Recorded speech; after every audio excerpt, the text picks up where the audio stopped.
옛날 한옛날에 서울 강남의 어느 마을에 작은 따쥐같이 앙증맞은 여자아이가 태어났답니다. 이름은 전소연. 1998년 8월 26일 오후 5시 20분 미래의 천재 작곡가가 태어나는 영광스러운 순간이었죠.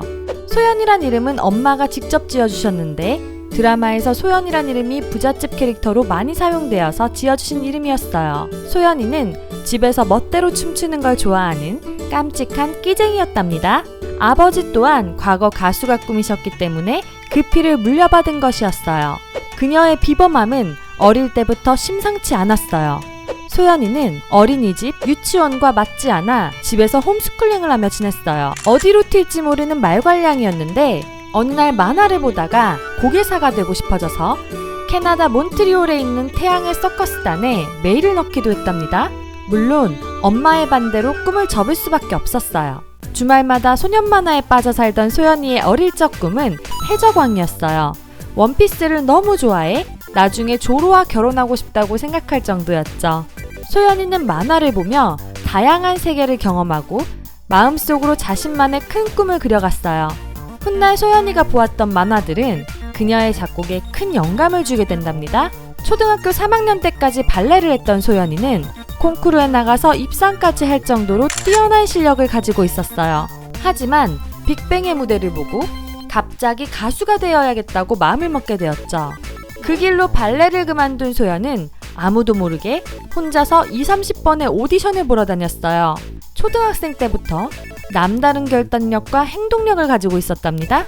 모든 오디션에 떨어지고 충격을 받은 소연이는 뭔가 변화가 필요하다고 느꼈어요. 그래서 힙합을 듣기 시작했고 랩 가사를 쓰게 되었어요.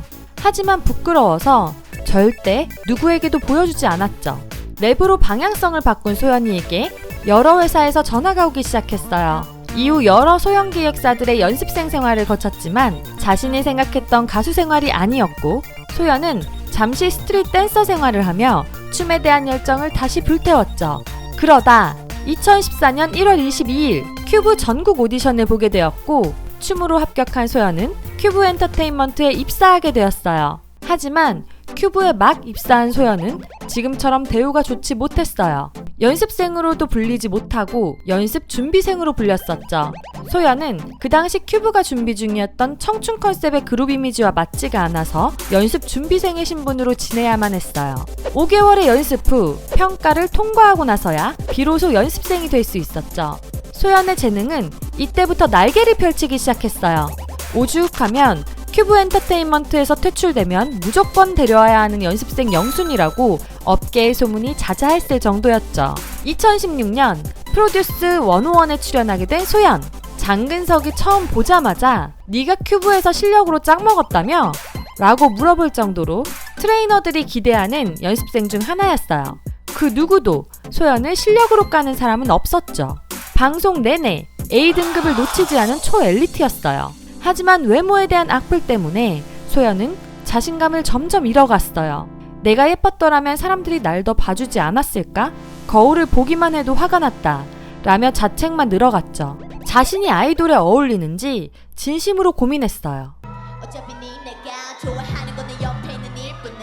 그러나 아이돌은 실력과 끼가 중요한 법. 큐브 소속 연습생들 중 가장 높은 최종 순위 20위를 기록하며 대중들에게 실력파 인물로 각인되는 것에 성공했어요.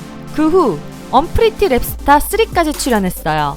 데뷔도 하기 전에 혹독하기로 유명한 오디션 프로그램만 2개를 거치며 소연은 서바이벌이 난 괴물이라는 별칭을 얻게 되었어요. 매번 서바이벌 때마다 큰 임팩트를 남기며 인지도는 물론 실력과 멘탈적으로도 더욱 단단해져갔죠. 이때부터 소연은 프로듀서와 작곡가로서의 면모를 보여주기 시작했어요. 애니메이션 춤추는 젤라비에서 영감을 얻은 솔로곡 젤리와 스폰지밥을 보다가 아이디어를 떠올린 아이들송으로 충분한 가능성을 보여주었죠. 특히 아이들송은 지금의 아이들 그룹 이름에 큰 영향을 주었어요. 이사님께 곡을 보낸 지 5분 만에 전화가 와서 아이들로 팀명을 하자는 연락을 받았어요. 큐브에서는 게으르지 않기 위한 아이들이라는 뜻으로 그룹명의 의미를 제안했지만 소연은 그게 썩 마음에 들지 않았어요. 그래서 손수 PPT를 만들어 팀명의 뜻을 새로 발표했어요. 소연이 제안한 뜻은 멤버 개개인을 뜻하는 아이와 복수전미사 들의 합성어로 개성있는 아이들의 집합체라는 의미였어요. 심지어 그녀는 로고 디자인을 직접 해서 큐브 직원들 앞에서 브리핑을 했답니다. 1부터 100까지 모든 부분에 소연의 아이디어가 들어간 완벽한 그룹, 아이들이 탄생하는 순간이었죠. 원래 소연은 팀에서 작곡을 전담할 예정이 아니었어요. 그러나 아이들에게 딱 맞는 타이틀곡을 찾지 못해 데뷔 시기가 계속 늦춰지는 상황이었고, 이에 불안해진 소연은 펜타곤 후이의 권유로 직접 곡을 써보기로 마음을 먹게 되었어요. 3일 밤을 꼴딱 세우며 라타타의 작사 작곡을 완성시켰답니다. 가이드 녹음을 할 때 멤버들의 음색을 따라하며 어떤 파트가 어울릴지 고민했고, 외국인 멤버들이 발음할 때 어렵지 않도록 가사까지 신경 쓰며 만들었죠. 그야말로 아이들을 위한 노래였어요.